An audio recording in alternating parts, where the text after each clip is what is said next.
Question number 1 chapter त्रिकोणमिति।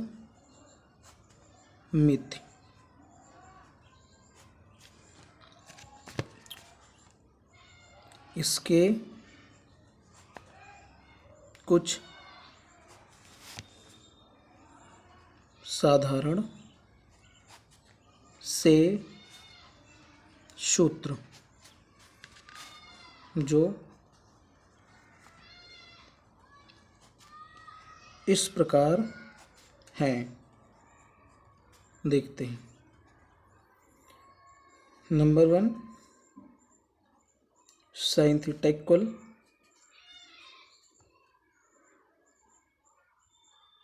लंब बटा कर्ण। Number 2 cos theta equal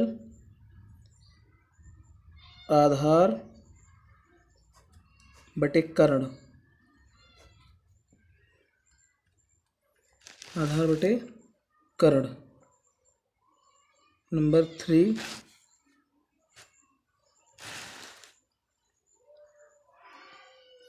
sine cos के बाद आता है टेन थीटा इक्वल लंब बटा आधार। तो ये 3 सूत्र होते हैं जो बेसिक होते हैं। इन्हीं 3 सूत्रों के अपोजिट 3 सूत्र दूसरे तैयार किए जाते हैं। वो साइन का उल्टा, चौथा सूत्र साइन का उल्टा कॉसेक। कॉसेक थीटा इक्वल क्या होता है? साइन का है लंब बटा कर्ण, तो उसका हो जाएगा कर्ण बटा लंब, उल्टा हो जाएगा। 5वां कॉस थीटा इक्वल क्या दिया है? कॉस थीटा इक्वल आधार बटा कर्ण, तो इसका हो जाएगा कॉस का उल्टा होता है सेक। सेक थीटा बराबर हो जाएगा कर्ण बटा आधार। और अगला है टेन थीटा इक्वल लंब बटे आधार, तो टेन का उल्टा हो जाता है कॉट। कॉट थीटा इक्वल हो जाएगा आधार बटा लंब। तो ये हमारे कुछ बेसिक सूत्र हैं। इन्हीं की मदद से हम आगे और काफ़ी सारे फार्मूले तैयार करेंगे जिनकी हमें आवश्यकता होगी। इसमें मैं ट्रिग्नोमेट्री में किसी भी sine cos tan cosec sec cot का मान ज्ञात करने के लिए हमें 2 दिए होते हैं, लंब कर्ण या कर्ण लंब या लंब आधार। इसमें से तीसरा हमें ज्ञात करना होता है। तो वो हम कैसे ज्ञात करते हैं? वो एक प्रमेय होती है, पाइथागोरस प्रमेय। उस प्रमेय को हम देखेंगे क्या होती है वह प्रमेय। तो पाइथागोरस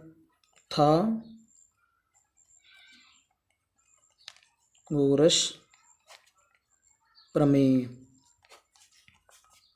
से कोई भी त्रिभुज है, मान लेते हैं हम एक ही त्रिभुज ड्रॉ करते हैं जिसका बी 90 अंश का समकोण है और AC कर्ण है। तो लंब के सामने वाली भुजा हमेशा कर्ण होती है। कर्ण भुजा ही त्रिभुज की सबसे बड़ी भुजा होती है, और जो भुजा 90 अंश का कोण बनाती है वह लंब और आधार भुजा होती है। अब हम इसमें देखेंगे पाइथागोरस प्रमेय क्या होती है। तो पाइथागोरस प्रमेय जो होती है, सबसे पहले इसमें कर्ण AC है, तो पाइथागोरस प्रमेय होती है कर्ण का स्क्वायर बराबर लंब का स्क्वायर प्लस आधार का स्क्वायर। तो हमारा कर्ण क्या है? AC का स्क्वायर। लंब क्या है? BC स्क्वायर प्लस आधार AB स्क्वायर। तो ये हमारी पाइथागोरस प्रमेय होती है AC स्क्वायर बराबर BC square plus BA square. इसको हम AC बराबर root BC square plus AB square भी लिख सकते हैं। यानी कि कर्ण भुजा बराबर वर्ग लंब प्लस आधार, इन दोनों भुजाओं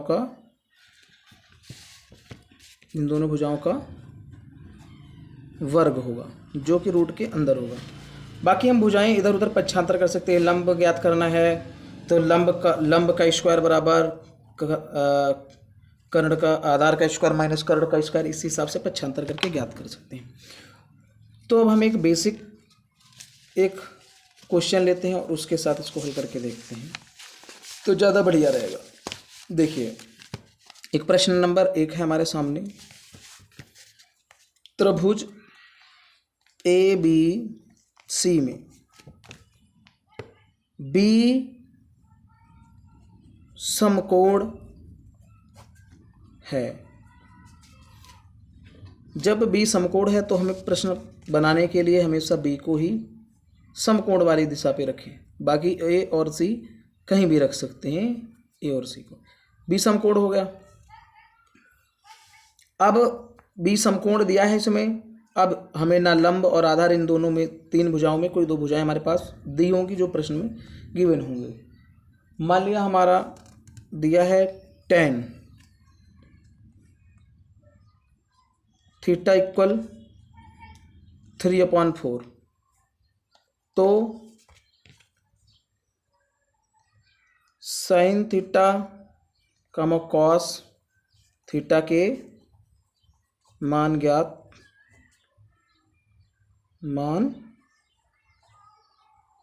ज्ञात करो। तो बाकी के मान हमें ज्ञात करने हैं। तो हमारा दिया है tan थीटा इक्वल 4/3, तो tan थीटा क्या होता है? tan थीटा इक्वल, tan का मान हमारा सूत्र होता है, हमने भी बेसिक फार्मूलों में कुछ लिखा था tan का मान, तो tan का मान होता है tan थीटा बराबर लंब बटे आधार। तो ऊपर हमारा दिया है लंब, नीचे दिया है आधार। तो हम लंब देखेंगे, लंब हमारा 4 है तो हम लंब की जगह पे 4 लिख देंगे। आधार हमारा 3 दिया है तो आधार की जगह पे हम 3 रख देंगे। अब त्रिभुज ABC में पाइथागोरस प्रमेय का प्रयोग करेंगे, तो हम पुनः लिखेंगे त्रिभुज ABC में पाइथागोरस प्रमेय से। तो पाइथागोरस प्रमेय क्या होती है? हमने पढ़ा था कर्ण का स्क्वायर, यानी कि कर्ण AC का स्क्वायर बराबर लंब हमारा क्या है? BC, तो इस BC का स्क्वायर प्लस AB का स्क्वायर। AC कर्ण हमारी कुछ दी नहीं है, यानी कि ये देखिए कर्ण AC हमारा कुछ दिया नहीं गया है। इसमें tan थीटा इक्वल 4/3, तो 4 हमारी लंब थी और 3 हमारी आधार थी, उसको हमने रख दिया।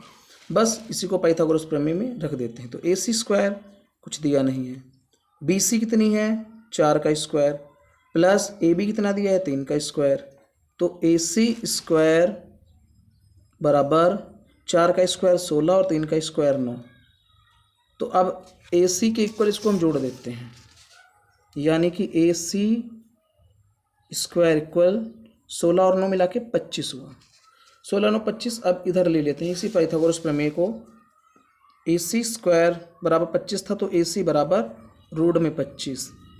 AC बराबर, जब रूट से कोई भी मान बाहर आता तो प्लस माइनस का आता है 5, एक बार प्लस और एक बार माइनस। तो हमें यहाँ पे कर्ण भुजा लेनी है, तो कर्ण ना पॉजिटिव लेनी ना नेगेटिव, तो उसको हम प्लस का ही लिख देंगे 5। अब हमारा मान किस चीज़ का ज्ञात करना था? क्वेश्चन में गिवन है साइन थीटा और कॉस थीटा के मान ज्ञात करो। तो अब साइन थीटा का मान फार्मूले से आ जाओ, क्या होता है? साइन थीटा इक्वल होता है लंब बटा कर्ण। तो साइन थीटा होता है सूत्र लंब बटा कर्ण। तो तुम्हारा साइन का मान पता हो गया। अब इसमें देखते हैं कि लंब हमारा कितना दिया है? 4 और कर्ण हमारा दिया है 5। तो हमारा क्या हो गया? लंब 4/5, ये साइन का मान आ गया। दूसरा कॉस थीटा का मान, अब हम डायरेक्टली रख सकते हैं कि कॉस थीटा का मान हमारा होता है आधार बटा कर्ण। तो आधार कितना है? 3 और कर्ण कितना है? 5। तो आधार 3 और कर्ण 5। तो इस हिसाब से हमारे क्वेश्चन में जो पूछा गया था वो अच्छी प्रकार से ज्ञात हो चुका है। क्या था क्वेश्चन? एक बार फिर से रिवाइज कर लेते हैं कि त्रिभुज ABC में B समकोण है, और दिया था tan थीटा इक्वल 3/4, तो साइन थीटा कॉस थीटा के मान ज्ञात करो। तो जब बी समकोण था तो हमने त्रिभुज में बी को समकोण बनाया। बी समकोण के सामने वाली भुजा कर्ण त्रिभुज की सबसे बड़ी भुजा होती है। फिर tan थीटा इक्वल होता है लंब बटा आधार, तो लंब हमारा 4 था तो हमने 4 के सामने भुजा लंब रख दी और तथा आधार को 3 रख दिया। फिर त्रिभुज ABC में पाइथागोरस प्रमेय से, पाइथागोरस प्रमेय क्या होती है, कर्ण सबसे बड़ी भुजा का स्क्वायर बराबर लंब का स्क्वायर प्लस आधार का स्क्वायर, या आधार का स्क्वायर और लंब का स्क्वायर इधर उधर भी रख सकते हैं। तो AC स्क्वायर बराबर BC कितनी थी, BC अपने क्वेश्चन में देखते हैं, BC बराबर 4 दे रखा है और AB बराबर 3 दे रखा है, तो वही क्वेश्चन में हमने पुट कर दिया है। 4 का स्क्वायर प्लस 3 का स्क्वायर, यानी AC स्क्वायर इक्वल 4 का स्क्वायर 4 4 जा 16 प्लस 3 3 जा 9, तो AC स्क्वायर इक्वल 14 ऐड 9 यानी कि 16 और 9 को जोड़ने में 25 आता है, तो 25 हो गया AC स्क्वायर। तो AC बराबर रूट में हो जाएगा 25, तो रूट 25 का वर्गमूल आता है 5, यानी कि स्क्वायर रूट आया AC बराबर 5, तो AC हमें फाइंड हो गई। अब हमारे इस त्रिभुज में तीनों भुजाएं दी हुई हैं, लंब कर्ण आधार, सबसे बड़ी भुजा कर्ण होती है वही 5 सबसे बड़ी भुजा ही है, और लंब हमारी 4 है, आधार हमारी 3 है, तो 3 4 5 भुजाएं तीनों मिलाकर हो गई हैं। जिसमें हमें पूछा गया था क्वेश्चन में साइन थीटा और कॉस थीटा के मान ज्ञात कीजिए। तो साइन थीटा के मान होता है लंब बटा कर्ण, तो साइन थीटा का मान लंब था 4, कर्ण था 5, 4/5 आ गया। कॉस थीटा का मान होता है आधार बटा कर्ण, तो आधार था 3 और कर्ण था 5। तो इसी हिसाब से आई होप सभी को समझ में आया होगा। समझ में ना आया हो तो उसके लिए आप हमें डिस्क्रिप्शन या कमेंट में लिखकर दोबारा पूछ सकते हैं। जहाँ पे कोई गलती हुई है तो उसके लिए क्षमा करना। धन्यवाद।